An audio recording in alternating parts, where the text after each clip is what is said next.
When you think of an archaeological dig, you probably picture ancient ruins, right? Soil and stone. Well, today we're going on a different kind of dig, not into the ground, but into a collection of software files that have been evolving for over 30 years. We're about to unearth the hidden history of a community, a story preserved entirely in code. So here's the big question for our little expedition. What can decades-old source files really tell us? I mean, we're looking way beyond just syntax and functions here. We're trying to find the human story, the challenges people faced, the clever solutions they came up with, and the personalities of the creators who basically lived inside this digital world. And this is our dig site. It's a piece of software called TSE, which is a professional text editor built for programmers. Now, what makes TSE so special is its powerful macro language called Sable. This let users do more than just use the editor. They could build right on top of it, creating their own custom tools and features. And as you're about to see, a few other surprises too. All right, let's gear up and enter our first excavation trench. We're going to start by looking at the tools. And I'm not talking about the main editor itself, but the sophisticated, custom-built utilities the community made for themselves. These things reveal exactly what these power users needed to get their real work done.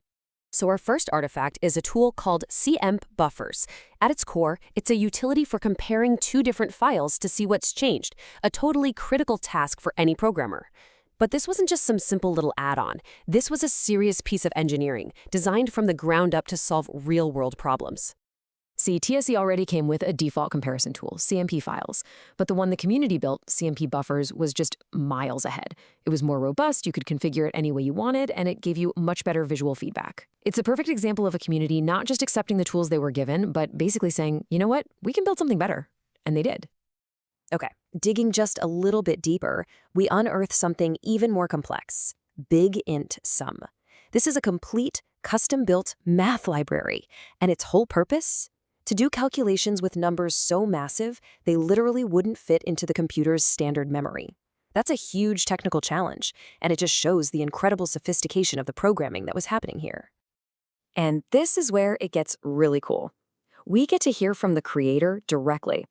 Right there in the comments, the developer explains why they built their own multiplication algorithm. They weren't just showing off, they were cleverly working around a specific limitation in TSE's architecture. It's just a moment of pure, elegant problem solving. You can feel the pride they took in their craft. So, how'd they do it? Well, this slide kind of breaks it down. Instead of trying to multiply these huge numbers all at once, the algorithm works digit by digit, almost like you would do long multiplication on a piece of paper, using a carry value. The really crucial part is that by doing it this way, every single intermediate calculation stays small enough to fit within TSE's limits. It's an incredibly clever workaround. Now, these custom tools are amazing artifacts, for sure, but they're only one part of the story. Now we're going to turn to the changelogs, the running history of the software itself. You can think of these like the rings of a tree, or layers of sediment. Each and every entry is a record of a specific moment in time. I mean, just look at this timeline, pulled straight from the logs. It starts way back in 1998 with a pretty fundamental compiler issue, and it stretches all the way to a simple typo fix that's planned for 2025. This is not a piece of abandoned software. It's a living, breathing project that's been constantly tweaked, improved, and adapted to new tech and new user needs for decades.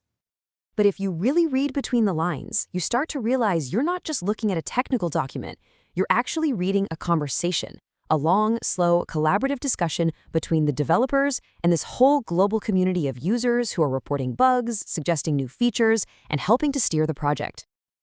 And the proof is right there in the text. Sprinkled all through the logs are these little acknowledgments. Fred, Howard, Eckhard, Knud, Carlo. These aren't just anonymous users on a forum. They are named contributors. It shows this living network of people who cared enough to participate, and it really puts a human face on the code. So we've seen the serious work, and we've seen the dedicated community. But our archaeological dig is about to take a very, very unexpected turn. Because buried deep within all these professional programming tools, we found something else entirely. Something playful. Yeah, tucked away in the macro folders, right alongside the file comparators in the math libraries, were these artifacts that served absolutely no productive purpose at all.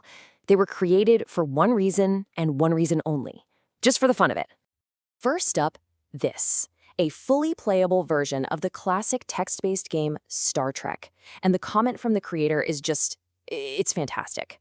They are explicitly connecting their work all the way back to the hacker culture of the 1970s. That makes this macro more than just a game, it's an act of historical preservation. And if one game wasn't surprising enough, we also found Tetris. You can see some of the code here. The logic from moving and rotating the pieces, this was not simple stuff.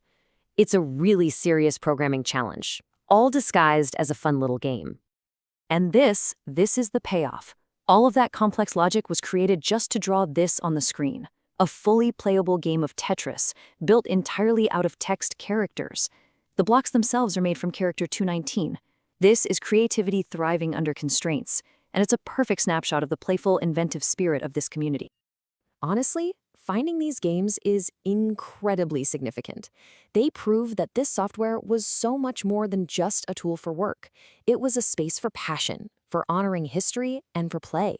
It reveals a culture where the act of creation was its own reward.